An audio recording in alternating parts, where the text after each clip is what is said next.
মানুষ খুব অদ্ভুত, তাই না? জুড়ে যাবার সময় হাত খোঁজে, আর ছেড়ে যাওয়ার সময় অজুহাত খোঁজে। কারো জীবনে সাধারণ মানুষ থেকে প্রিয় মানুষ হয়ে যাওয়ার গল্পটা যেমন সুন্দর, ঠিক তেমনি ভাবে প্রিয় মানুষ থেকে ধীরে ধীরে অপ্রিয় হয়ে যাওয়ার গল্পটাও অনেক অনেক বেশি ভয়ঙ্কর।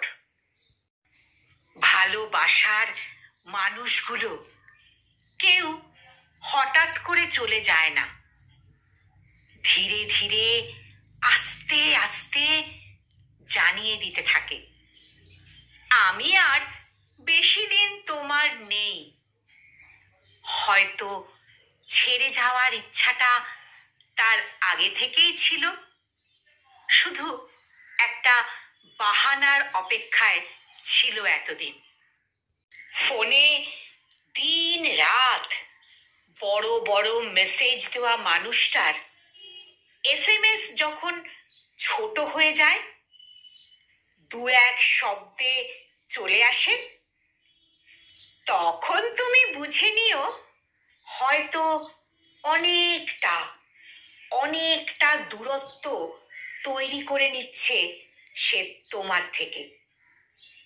যে তোমাকে একদিন একদিন না দেখলে অস্থির হয়ে যেত, সেই মানুষটা দেখা করার ইচ্ছা যদি ক্রমে ক্রমে কমে যায়, তখন বুঝে নিও তার চলে যাওয়ার সময় হয়ে গেছে।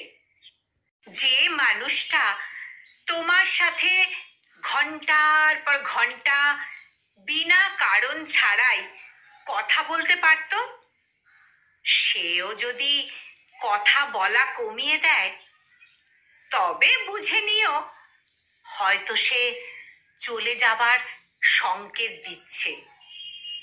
কেউ ছেড়ে গেলে কিংবা বদলে গেলে আমরা সত্যি কেউ এতটুকু মেনে নিতে পারি না, ছেড়ে যাওয়ার কারণ খুঁজতেই থাকি।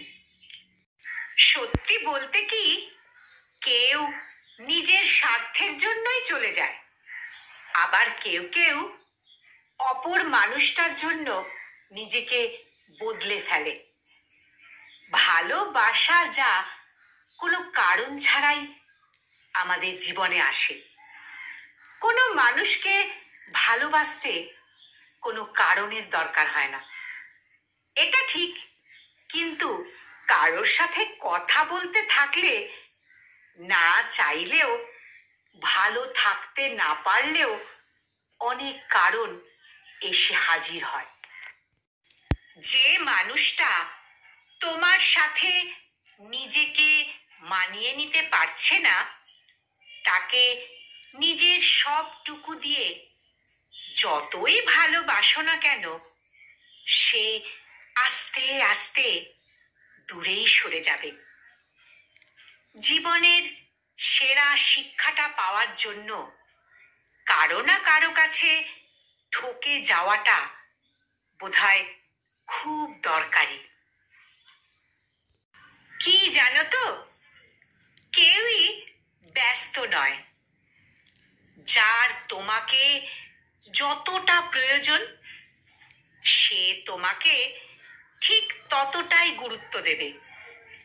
তাই জীবনে কখনো কারোর ওপর খুব বেশি নির্ভর হইও না, কারণ অন্ধকারে নিজের ছায়াও নিজেকে ছেড়ে চলে যায়। যে মানুষকে ঠকায়, সেও কিন্তু একদিন না একদিন ঠিক ঠকে যায়।